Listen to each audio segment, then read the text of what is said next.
Hello student, welcome to Equator Academy Dehradun. और हम लोग आज फिर डिस्कस करेंगे कि इम्पोर्टेंट इंडियन पॉलिटी का टॉपिक है आपका, वो है आपका यूनियन टेरिटरी। ठीक है, तो कुछ इम्पोर्टेंट फैक्ट्स जो है वो हम लोग डिस्कस करते हैं जो कि आपके एग्जाम में आ सकते हैं। सबसे पहले अगर हम बात की जाए कि करेंटली हमारे यहाँ कितनी यूटीज़ हैं, तो टोटल हमारे यहाँ 8 जो है वो आपकी यूटीज़ हैं, और प्लस हमारे यहाँ जो है 28 आपके क्या हैं, स्टेट्स है। ठीक है, बेसिक चीज़ है, कई बार वैसे तो नहीं पूछी जाती लेकिन आप लोग को पता होना चाहिए जब शुरुआत कर रहे हैं। तो अब अगर हम बात करी जाए कि सबसे पहली बार जो है यूटी का जो कॉन्सेप्ट था वो कहाँ से शुरू हुआ और कैसे शुरू हुआ, तो क्या था कि 1953 में आपका क्या बनाया गया, फैजल अली कमीशन बनाया गया। ठीक है, Faizal Ali commission has been set up इन 1953 बाय द सेंट्रल गवर्नमेंट। ठीक है, एंड जो ये फैजल अली कमीशन था, इसका मेन ऑब्जेक्टिव क्या था, रीऑर्गेनाइजेशन ऑफ स्टेट। ठीक है, रीऑर्गेनाइजेशन ऑफ द स्टेट्स। और इस फैजल अली कमीशन ने अपनी जो फाइनल रिपोर्ट थी वो आपकी जो दी, उसके आधार पर यानी उसके बेसिस पर 1956 में जो है वो क्या हुआ, 7th अमेंडमेंट पास हुआ, या 7th कॉन्स्टिट्यूशनल अमेंडमेंट पास हुआ इन 1956। और उस अमेंडमेंट के थ्रू आपका क्या किया गया, आपके स्टेट्स का फॉर्मेशन हुआ, प्लस आपकी पहली बार जो है वो यूटी का जो कॉन्सेप्ट था वो हमारे जो एडमिनिस्ट्रेशन था, जो कॉन्स्टिट्यूशन था, उसमें ये रखा गया। ठीक है, तो ये 7th अमेंडमेंट को याद रखना, कई बार एमसीक्यू में पूछ लिया जाता है।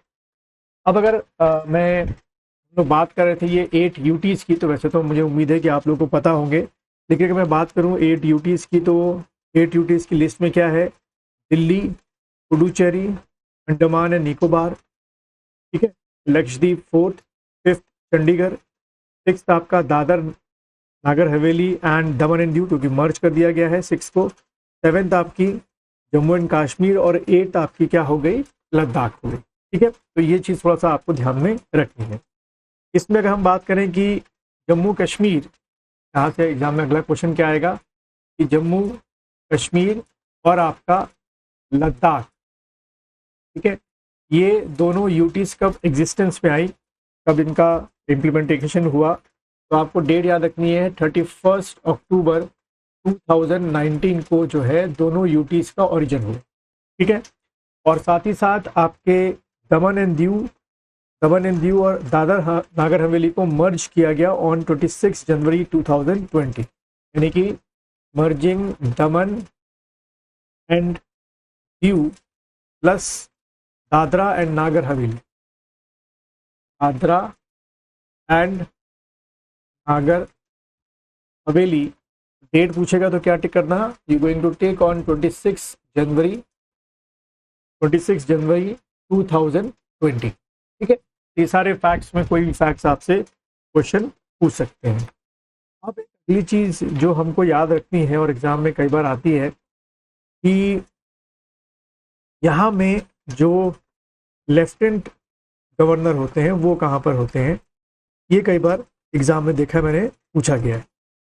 ठीक है, तो जो लेफ्टिनेंट गवर्नर होंगे, इसको हम लोग बोलेंगे उपराज्यपाल, लेफ्टिनेंट गवर्नर, ये कॉन्सेप्ट आपको 3 ही यूटीज़ में मिलेगा। Out of the 8 UTs, 3 UTs में आपका the concept of lieutenant governor है। पहला आपका हो गया दिल्ली, पुडुचेरी, और दिल्ली हो गया, पुडुचेरी हो गया, और आपका जम्मू एंड कश्मीर हो गया। ठीक है, जम्मू एंड कश्मीर, और लद्दाख भी है, 4th एक और आपका है लद्दाख, इसको भी बाद में अमेंड किया गया था, सॉरी, इसको 4 कर लो आपको। तो 4 जगहों पे आपको मिलेगा, यहाँ पर दिल्ली, पुडुचेरी, जम्मू कश्मीर, लद्दाख में यहाँ पर आपको क्या मिलेगा, लेफ्टिनेंट गवर्नर मिलेंगे। बाकी के जो आपके 4 यूटी हैं वहाँ पर जो आपके हेड होंगे वो कौन होंगे, एडमिनिस्ट्रेटर्स होंगे। ठीक है, इसी तरीके से अगर हम बात करें कि आउट ऑफ द 8 यूटीज़, ठीक है, आउट ऑफ द 8 यूटीज़, कितनी यूटीज़ में असेंबलीज हैं, हाउ मेनी यूटीज़ है, व्हाट assemblies. तो out of the 8 UT, first one is Delhi, वहाँ पे क्या असेंबली है, वहाँ पे chief minister and council of ministers है. देन उसके बाद आपका क्या पुडुचेरी, वहाँ पे आपका असेंबली है. एंड देन उसके बाद आपका जो नया आपका यूटी बना है जम्मू एंड कश्मीर, वहाँ पे जो है वो यूटी का कॉन्सेप्ट रखा गया है. ठीक है. लद्दाख जो है वहाँ पर भी डिमांड लोग कर रहे थे, अभी भूख हड़ताल पे बैठे हुए थे या अभी भी प्रोटेस्ट कर रहे हैं. तो ये आपका एक क्या हो गया, कॉन्सेप्ट आपका हो गया जो आपको ध्यान में रख. ठीक है. Out of the 8 UTs, 3 UTs में जो है आपके वो क्या है, स्टेट असेंबली या विधान सभा है. अब अगर हम बात करें कि विच अथॉरिटी और institution have exclusive right to create assemblies, तो पार्लियामेंट के पास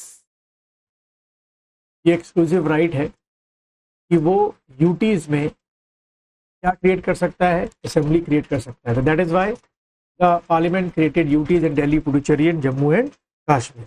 ठीक है. ये क्या आपको याद रखना है.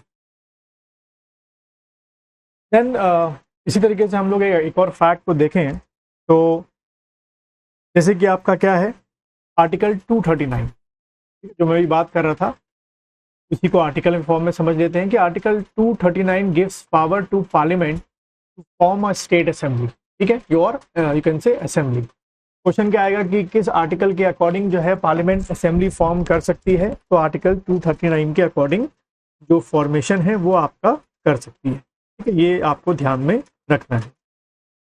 देन उसके बाद 2 आर्टिकल्स और हैं जो अक्सर पूछे जाते हैं. आपका आर्टिकल 239 ए एंड एक और आर्टिकल आपका है 239 ए एंड बी. ठीक है. Both articles are related to Delhi. ठीक है. दिल्ली के फॉर्मेशन या उसके जो पूरा असेंबली है, जो यूटी कैपिटल है, उसको लेकर इन आर्टिकल्स में बताया गया. और एक और फैक्ट जो है कि दिल्ली को आप लोग ऑफिशियली क्या मानेंगे, क्या कहा गया अंडर आर्टिकल 239 ए, अगर मैं बात करूं पर्टिकुलर, तो दिल्ली को कहा गया है national capital territory of Delhi का स्टेटस दिया गया है. National capital territory of Delhi.